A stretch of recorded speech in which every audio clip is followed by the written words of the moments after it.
మన ఎర్రగాల బ్రిడ్జి పంగులూడానికి రాజవారానికి మధ్యలో ఉండేది. ప్రతి సంవత్సరం జూలై నెలకల్లా ఈ రోడ్డు దాటాలంటే చాలా కష్టంగా ఉండేది. ప్రాయట్ ఎప్పుడు నిండిపోతాం. ఎర్రగాల జలాశయంది ఇక్కడ ఈ కనపడుతుంది చూసారా, ఈ బ్రిడ్జి అంతా దీని మించి ఒక 2 అడుగులు ఎత్తు నీరు వెళ్తానే ఉండేది ఇంచుమించుగా. ప్రాయట్ కట్టకపోతే మటుకు ఇక పైనుంచి ఇంకో కనపడుతుంది చూసారా స్తంభాలు, 3 అడుగుల స్తంభాలు. దీని మీద 3 అడుగులు వెళ్తుందంటే ఈ కింద వచ్చేసి 8 అడుగులు లోతు ఉంటుంది. ప్రస్తుతానికి అయితే నీరు చూసారా ఎక్కడో ఉంది. ఇది కూడా 2 రోజులు జల్లు పడటం వల్ల ఇక తోరలోకి రావడం, తోరలో నుంచి కిందకి అయితే వెళ్తున్నాయి. ఈ పక్కకు వచ్చేటికి అసలు అందదన్నమాట. ఈ సపటం మీద నైట్ టైం రొయ్యలు గట్ట పడుతుంటారు. కాలం ఫుల్గా వదిలి కట్టేసి నైట్ మట్టుకు బాగా పడుతుంటాయి పెద్ద పెద్ద రొయ్యలు. అయినా ఇక్కడ ఏంటంటే ఇక ఊళ్ళో చెత్త అంతా తీసుకొచ్చి ఇక్కడ పడేస్తున్నారు. ఒకసారి కాలు వచ్చి ఇదంతా కిందకు పోతుంది. డంపింగ్ యార్డ్ కింద ఏర్పడిందండి. వర్షాలు లేకపోయేటప్పటికి చెత్త పెరిగిపోయింది ఎక్కువ శాతం. అయితే ఇప్పుడు ఏదో తుఫాన్ అంటున్నారు, వాయుగుండంగా మారుతున్నారు. 2-3 రోజుల్లో మన ఆంధ్రప్రదేశ్ని తాగుతుంది అంటున్నారు. ఇప్పుడైతే చిరుజల్లు అయితే పడుతున్నాయి చూడండి. ఊళ్ళో వ్యర్థాలని ఇలా కాళ్ళలో పాడేయటం వల్ల లోతట్టు ప్రాంతాలన్న వాళ్ళకి అందరికీ వెళ్తాం వల్ల చాలా ఇబ్బంది అవుతుంది. ఇందులో గాజు పెంకులు ఇల్లు పడగొట్టినప్పుడు స్తంభాలు ఈ చెత్త అంతా ఇందులో వేస్తున్నారు. ఊసలు కూడా ఉంటున్నాయి. కోళ్ళు గట్ట కోసిన వ్యర్థాలు కూడా ఇందులో పడేస్తున్నారు. కింద ఈ నీరు చాలామంది వాడుకుంటారు. ఈ తాడేపల్లిగూడెంకి కింద వరకు వెళ్తుంది. ఇక్కడ మనం ఏదో మన ఏరియా శుద్ధి పడితే చాలా అనుకుంటే అది పై ప్రాంతంలో వెళ్ళి, కానీ వీళ్ళు నీళ్ళు వేయటం వల్ల చాలా ఇబ్బంది అవుతుంది కింద వరకు. చూడండి, ఇందులో స్నానాలు చేయాలంటేనే జనం భయపడతారు. ఎందుకంటే పచ్చగా ఉంది, స్మెల్ కూడా వస్తుంది వాటర్. ఇది మా పంగులూడానికి ఉత్తర కాశీ అంటారు. అంటే దక్షిణ నుంచి వాటర్ ఉత్తరానికి వెళ్తుందన్నమాట. ఇక్కడ చాలామందిని ఏం చేస్తారంటే ఒక శ్మశానం, హిందూ శ్మశానం వాటికి కింద కూడా వాడుతుంటారు. చూడండి ఇక్కడ కుండలు కర్రలు గట్ట ఉన్నాయి. ఎందుకంటే ఎవరు చచ్చిపోయినా ఇక్కడ తీసుకొస్తే వాళ్ళు ఇక్కడ దానం చేస్తే కాశీలో దానం చేసినట్టు మా ఊరోడికి ఒక లెక్క. అంతగా ఈ ప్రాంతాన్ని ఇష్టపడతారు. కానీ లొక్కవరం నుంచి వచ్చి చెత్త అంతా దీంట్లో అక్కడ పాడేస్తారు. ఎదురులో ఒకటి ఉంది కదా, అక్కడికి వెళ్తే నిలబడలేము. ఎందుకంటే స్మెల్కి అన్నీ అక్కడ చెత్త అంతా పాడేస్తారు. ఇక్కడే వీళ్ళు కూడా చెత్త వేస్తున్నారు. ఇదంతా కిందకి పోతుంది. చూడండి, దీనివల్ల ఇంకా చాలామందికి ఇబ్బంది అవుతుంది. చూడండి నీరైతే ఎలా ఉందో. తమ్ముడు స్నానం చేస్తాకు వచ్చాడు, వాళ్ళ మిస్సెస్ గారు అలా వచ్చారు. స్నానం చేయాలి వద్దాము. ఈ పవిత్రం అనుకుంటున్నారు తప్పిస్తే ఇది ఎక్కడి నుంచి వస్తుంది, ఇందులో ఏమేమి కలుతుంది అనేది ఎవరు గమనించడం లేదు. కార్తీక మాసం నైట్ అయితే ఆ టైం ఏదో ఉంటుంది, ఆ టైం నైట్ వస్తారు అందరు. ఇక్కడే పూజలు కట్ చేసి ఇక్కడే తాణాలు కట్ చేసి వెళ్తుంటారు. అదే ఒకసారి ఈ వీడియో మీకు చూపించాలనే ఉద్దేశంతో పెడుతున్నాను. ఇక చూసారా అక్కడ చెట్లు ఉన్నాయి.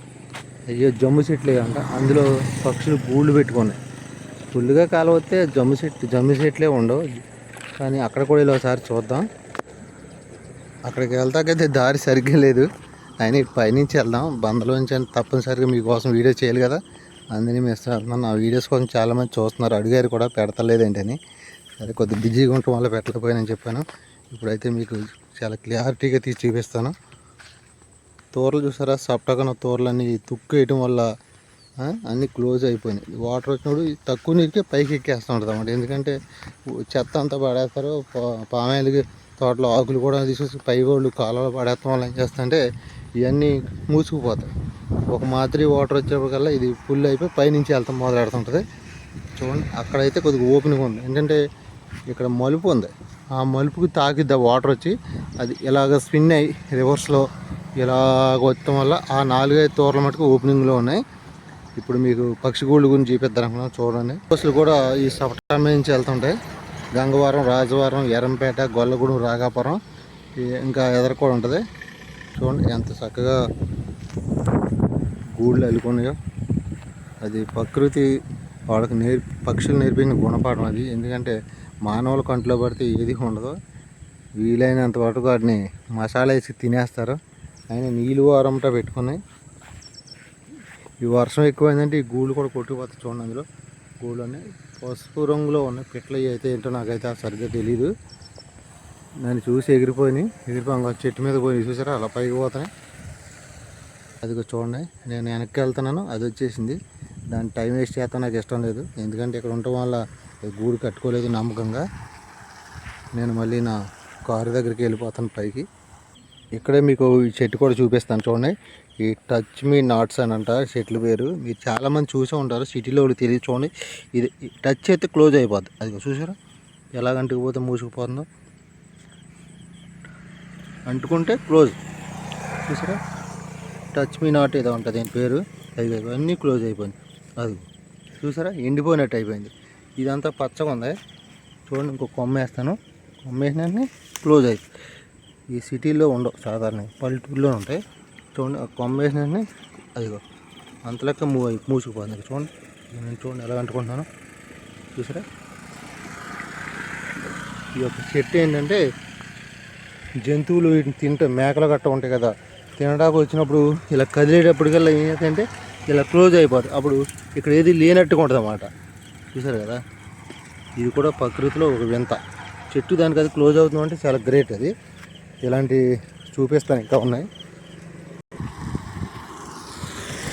ఇక్కడ చాలా చోట్ల హిందూ శ్మశాన వాటికి అవి స్టాండ్ లాంటివి కడతారు కదా, వర్షాకాలం మనుషుల్ని కాల్చడే గట్ట ఉంటాయి. అవి మన లక్కవరం దగ్గర అయితే ఒకటి కట్టారు.